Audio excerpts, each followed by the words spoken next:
우리가 그 과거의 경험에 예. 거기서 이제 벗어날 필요도 있다고 생각해요. 며칠 전에는 차가 막혔지만 오늘은 그렇지 않았잖아요. 예.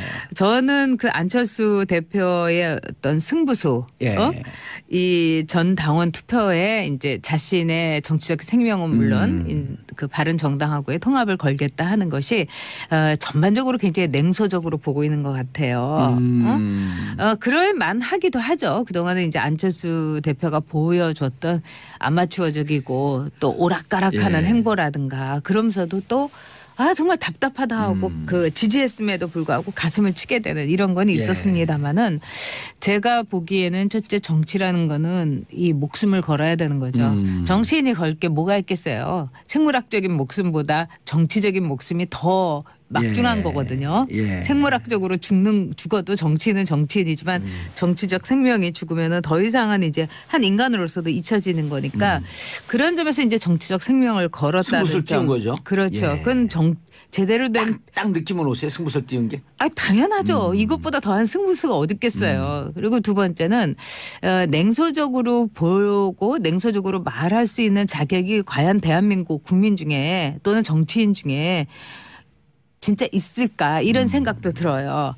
이제 혹자는 그러죠. 딱 전당원 투표에 붙였다 하니까 오세훈 시장의 그 투표가 생각이 난다. 그렇기 때문에 안철수가 이제 오세훈 시장 못지않게 이제 끝나는 거다. 패망할 것이다. 네, 그렇게 보기도 하죠. 그런데 제가 볼 때는 이제 안철수의 선택이 오세훈 파트 2냐 아니면 정말 정치적인 기적이냐.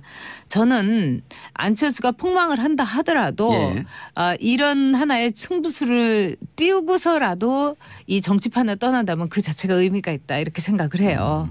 즉 성과가 없을 거라고 예측하세요? 저는 반반이에요. 그리고 이제 전당원 투표에서 얼마나 이제 동원력을 갖고 있느냐, 또 대표가 모바일로 됐던 한다 그러더라고요. 그렇죠. 그런 점에서는 상당히 이제 승부수도 있긴 하지만은 문제는 뭐냐면은 안철수가 갖고 있는 그 어떤 정치적인 팬덤이 그렇게 공고하지가 않아요. 예를 들면은 박근혜 팬덤이라든지 그 문재인 팬덤이라든가 그래서 정치인이 이런 승부수를 띄울 때 가장 이제 뒷 배경을 받쳐주는 거는 정치인의 즉 강력한 지지력.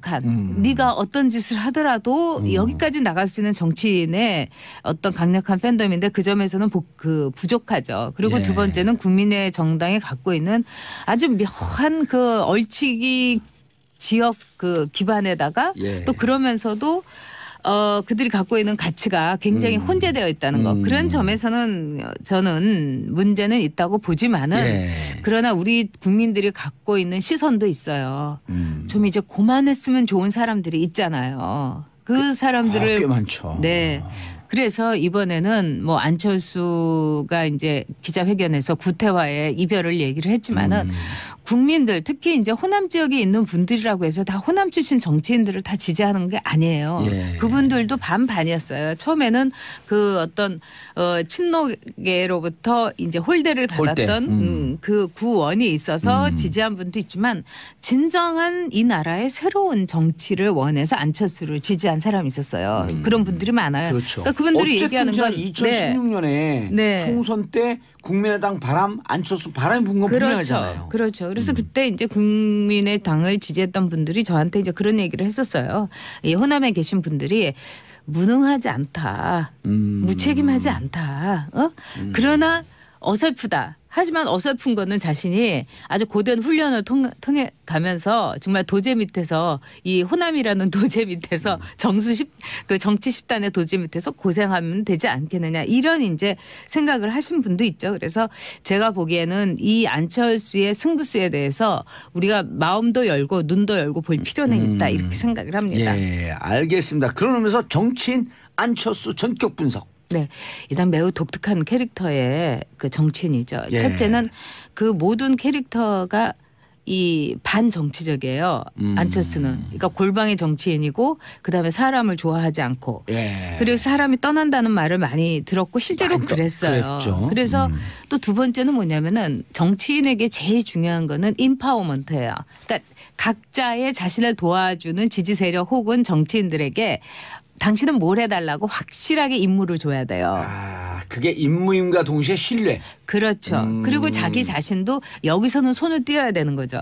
근데 이제 안철수 그 후보가 지난 대선에서 마지막에 했던 거는 나 홀로 뚜벅이 그러니까요. 유세였어요. 이거는 뭐냐면은 다른 사람들이 뭐 할 거를 지정해 주지 않은 채 나 혼자서 김삿갓처럼 뚜벅이처럼 돌아다닌다고 하면 이거는 사실은 선거 운동으로서는 상당히 비조직적이고 원시적이고 무모한 거예요. 근데 그런 점에서 이제 최장직 교수가 이제 안철수의 그 정책 네트워크 내일의 이사장을 그만두면서 이런 얘기를 했죠. 나의 역할이 없었다. 나의 주장과 나의 아이디어가 전혀 받아들여지지 않았다. 그분의 역량을 극도로 썼으면 어마어마한 역량을 보였을 뿐인데. 네, 좋은 사람들이 모였지만 그 사람들에 대해서 할 일도 또 자신이 갖고 있는 후보로서의 말하자면 내 대신 보낸다 할 수 있는 사람이 안철수 주변에 하나도 없잖아요. 예를 들면 문재인 대통령이 이번에 아랍에미리트에 임종석 실장을 보냈는데 사람들은 그걸 어쨌든 문재인 대통령 대신에 왔다고 했지만은 안철수는 그럴 사람이 없었던 거예요. 그래서 정말 그 정치계에서 매우 독특하고 이제까지 전례 없던 캐릭터의 정치적 신데렐라였다. 이 신데렐라는 또 어떤 점에서 그러냐면은 이제까지 이 정치 쪽에서 이렇게 볼 때는 계단을 밟은 정치인들이 대선 후보가 됐어요. 근데 안철수 대표의 경우에는 기본적으로 볼 때 방송에서 무릎팍도사라는 방송에서 떠가지고 그렇죠. 그러니까 예능이 키운 이 정치 스타라는 점을 안철수 대표가 지금까지 극복을 못했던 게 아닌가. 그렇기 때문에 이번 승부수에 대해서 사람들이 글쎄 오시다 될까요? 뭐 이렇게 보는 게 아닌가 싶어요. 그런데 정치에 들어오기 전에 자기 분야에서 그 뭔가 바이러스 퇴치기 벼랑 백신 분야에서 이미 일가를 이루었고, 그렇죠. 그리고 그 위인전에 나올 정도로 우리 시대의 시대 정신에 실렸었죠. 투철했던 분이었고, 그 다음에 2011년에 서울시장 도전한다 그럴 때 무척 신선했고, 그렇죠. 50%인데 이런 게 정치적으로 그대로 와갖고 여기서 잘 살렸으면 어쨌든 정치도 외부에서 신선한 충격이 올 필요가 있을 때였었거든요. 네, 저는 안철수 대표에 대해서 제 나름대로 참 그 안쓰러운 건 뭐냐면 이분이 정치를 하지 않았었으면 더 잘 먹고 잘 살고 편안했을 거예요. 또 이제 여전히 스타의 위치에 있었을 거고.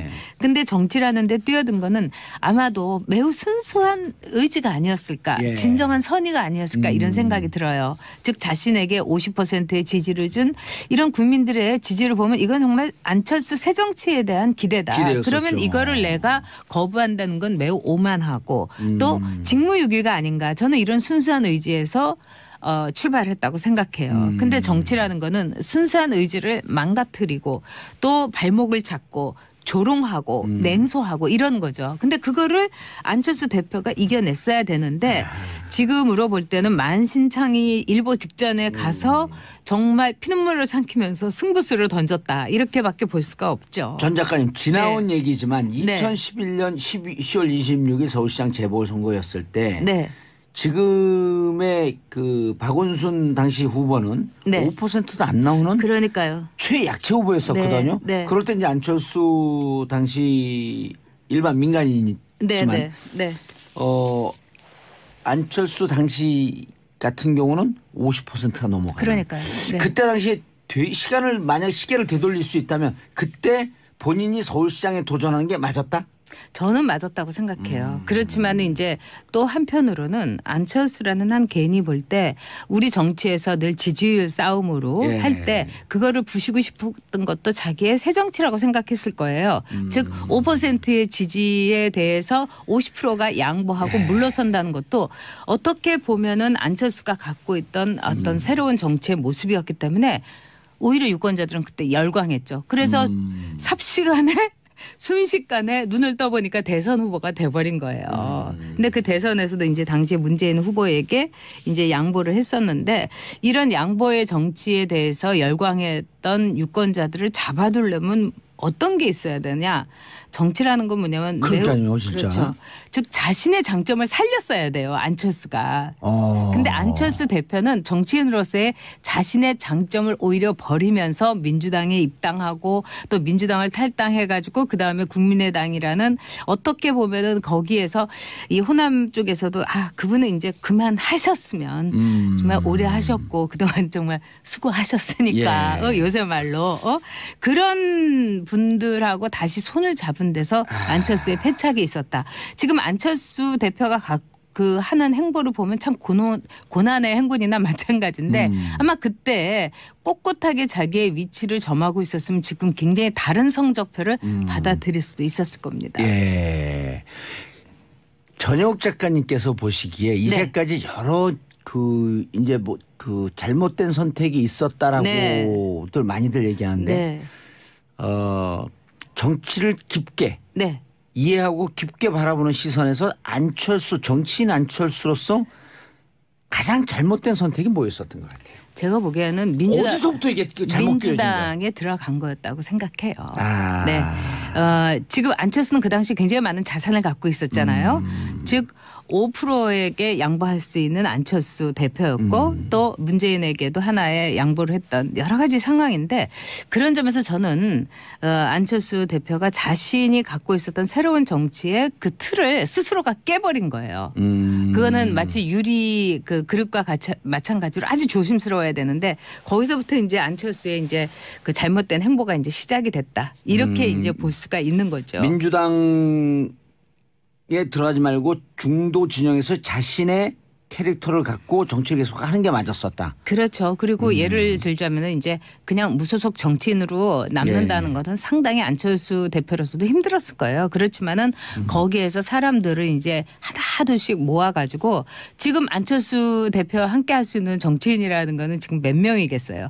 그 이상의 정치라는 거는 국민들의 지지가 있으면 그냥 오지 말라고 해도 제 발로 걸어 들어오는 게 새를 보고 새불림을 보고 오는 게 정치인들이에요. 그런 점에서는 굉장히 그 비정치적인 행보만을 걸어왔다는 거 또 그것이 안철수 대표가 지난 대선에서도 TV 토론을 통해서 사람들에게 이거는 아니잖아 이렇게 볼 수 있었던 건 뭐냐면 그만큼 정치인들에게서 배우지 못했기 때문이라고 생각해요.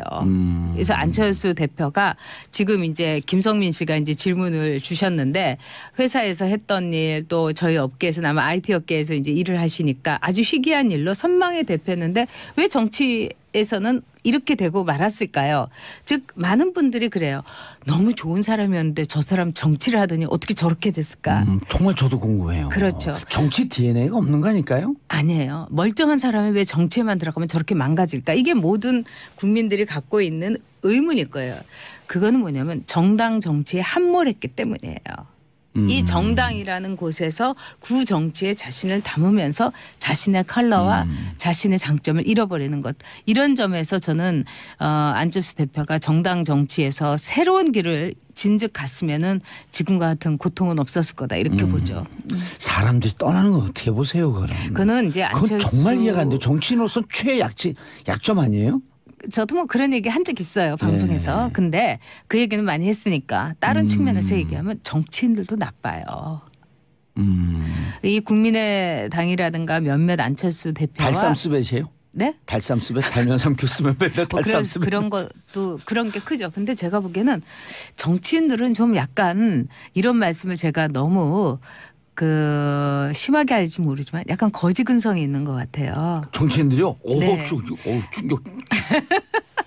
제가 뭐 자유한국당의 전전당에서도 느꼈는데 돈이 많은 사람, 재산이 많다고 하면은 그 사람에게서 너무 돈에 대해서 기대를 많이 해요. 예를 들어서 그분이 밥을 어떤 걸 사주잖아요. 뭐 설렁탕을 사주면 째째하게 저렇게 돈 많은 사람이 설렁탕을 사준다고 호텔에서 내야지 이렇게 말을 하는 정치인들이 있었고 또 이제 전에 이제 뭐 굉장히 권위주의적인 직업을 가졌던 분들은 또 어떤 얘기를 하냐면은 아니 그렇게 술을 퍼마시고 나서 대리도 안 불러주고 그다음에 갈 때 봉투도 안 주고 이럴 수 있냐? 아니요, 저 정말 많이 봤어요. 그래서 안철수 많이 하죠. 그리고 안철수 대표에 대해서도 그 당에서도 그런 얘기를 많이 했었어요. 아니 그렇게 돈도 많은데 좀 풀지. 화끈하게 그런 얘기 저도 들었어요. 쓰지. 그런 얘기는 저도 들었어요. 네. 그리고 뭐 누구 뭐 이렇게 이 차도 좀 사주지. 예. 기사도 붙여주지. 물론 요즘 밥도 잘 산대요, 근데. 그런데 너무 늦었어요. 아니 늦었다기보다는 저는 밥을 사달라고 하는 정치인들이 문제라고 봐요. 아니 그러니까 굳이 아니 내 밥을 밥그릇 내가 채우고 내 밥 내가 사 먹으면서 정치를 해야지 새로운 정치가 시작되지. 정말 저기 참신하고 이런 사람들이 맨날 남한테 밥 사달라고 하고 앉아서 제가 한마디 해도 돼요? 밥 사준 사람 아니잖아요. 네 입으로 들어가는 밥 네 돈으로 먹으라. 그렇죠. 저도 그렇게 생각해요. 그걸 밥을 사달라 그냥 그러니까 요새 먹으면 말로 되지. 내 팔 내가 흔들고 예. 그거하고 똑같은 거예요. 네 팔 네가 흔들고. 이 우리나라 정치인들도 그런 점에서 안철수 대표의 어떤 이 돈에 대해서 안철수 대표를 일종의 그 돈주머니로 보는 시각 이거에서 벗어나야 돼요. 맞아요. 저는 오늘 그런 컨셉 거를 좋아요. 너무 봤기 때문에. 오늘 컨셉 좋아. 네 밥 네가 먹으라. 속이 다 시원하네. 후원금 달라 그러고 후원금으로 밥 먹으면 되잖아요. 어떻게 보면. 그리고 왜 정치인들이 맨날 호텔에서 좋은 밥을 먹어야 돼요? 맞아요. 오히려 우리 국민들이 먹는 밥하고 똑같은 수준의 밥을 먹어야 돼요. 저는 그래서 자유한국당의 전전당에 있을 때도 제발 이러지 말아라. 거지냐. 3만 원에서 5만 원 올리는 거 그런 거 하지 말아야 돼요. 네. 그러고 이랬어요. 지금 자유한국당의 전전당에서 왜 어떻게 자기의 지역구에 있는 지역 구민보다 더 좋은 밥을 먹어야 되냐. 그 지역구의 수준에 맞게 먹어야 된다. 물론 강남 지역구라면 강남 수준에 먹는 거 제가 뭐라고 저는 하잖아요. 강남 지역구입니다. 글쎄요. 강남 좌파일 뿐이죠. 자, 안철수 대표와 유승민 대표 둘이 만나면 지금 이제 유승민 대표 흥분했어요. 유승민 또 전문가 아니에요. 그러니까 유승민 대표의 경우는 지금 뭐 이렇게 잃을 게 없어요. 안철수가 잃을 게 없다 하지만 진짜 잃을 게 없는 사람이 유승민이잖아요. 아니 안철수 대표가 저렇게 선언하면서 갈 길이 많아진 것 같아요. 그렇죠. 유승민 대표는. 그렇고 또 안철수 그 대표가 시간 많아요. 괜찮아요. 이 실패를 한다 하더라도 안철수라는 한 정치인이 여기서 상처를 입고 또 마침내 정치적인 목숨을 정말 단두대에서 이렇게 사라지게 했지만 그는 이슬이 아닐 거라고 저는 생각을 해요. 사라진다 한들. 근데 이제 유승민 대표의 경우는 계속 이렇게 눈치 보다가 어저께까지만 해도 뭐 신중하게 대처하겠다 이러면서 간을 계속 보다가 진짜 간철수가 아니라 간승민이었던 거죠. 그러다가 오늘 뭐라고 하냐면은 적극적으로 이제 뭐 만나보겠다 이런 이제 러브콜을 보내는 거는 뭐 이제 창구를 통해서 그렇죠. 뭐 만나겠다. 유승민 대표는 아마 지금 이제 계산기를 이제 두드려 본 거예요. 일단 이 통합이 됐으면 누가 대표가 되면 좋을까 이런 여론조사에서 유승민이 안철수를 앞섰잖아요. 앞섰어요. 그런 점에서 매우 한껏 고무돼 있고 두 번째는 내가 안철수쯤이야 이런 식의 굉장히 이 유승민 대표는 마초 기질이 있어요. 정치적으로도 마초 기질이 여러 차례 있고. 하셨잖아요. 그렇기 때문에 이제 정치적인 마초 본능이 되살아난 거예요. 그리고 또 다른 정치인들 좀 알로 보는 기질도 있고. 그런 거 있죠. 내가 굉장히 똑똑하니까. 그렇기 때문에 안철수 대표의 이런 행보에 대해서 지금 안철수 대표가 자신을 던졌기 때문에 내가 이렇게 가만히 있다가는 정치라는 거는 행동하는 사람의 것이에요. 맞아요. 언제 뒤집힐지 모르는 거예요 이게. 그러니까 수동태로 있다가 이러다가 내가 또 이렇게 또 여론조사라는 건 언제 또 뒤집힐지 모르는 거니까 지금 빨리 깃발을 꽂아야 되겠다. 이래가지고 오늘 강력한 멘트를 했더라고요. 적극적으로 이제 한번 우리 합당에 대해서 절차도 알아보자 이러는데 정치는 제가 맨날 다큐라고 하면서 예능이 아니라고 하는데 일단 드라마라는 점에 있어서 누가 더 드라마틱하게 정치적인 행보를 가느냐 이런 점에서는 지금 안철수가 상당히 앞서 있다 이렇게 보고 있어요. 통합 반대파인 박지원 전 대표가 3, 4등이 합당하면 꼴등된다. 근거와 논리적 근거는 없는데 뭔가 많이 그럴듯해 보여요. 지금 이제 박지원 전 대표에 대해서는 많은 사람들이 그분에 대해서 그분은 뭘 갖고 있다. 또 그분은 뭐가 풍부하다. 뭐 이런 거에 뭐라는 건 아마 뭐 그분이 특출한 정치적인 팬덤이 있는 것도 아니고 능력이 있는 것도 아니고 미래가 있는 것도 아니고 뭘 갖고 있는지 아실 거예요. 그런 점에서 박지원 대표에 대해서 만만치 않게 보는 건 사실이죠. 그러나 제가 보기에는 이제 정치인이 자기 소명을 다해야 될 때가 있어요. 그중에 하나가 사라져 주는 거예요. 네? 사라져 주는 거. 그 전에 저는 호남을 위해서 이분이 좀 사라져 주셨으면 좋겠어요. 아니 17대를 끝나고 그만둔 네. 김용갑 의원인가요? 네. 삼선하고 떠난 분. 네. 여의도 보면서 나 할 만큼 다 했다.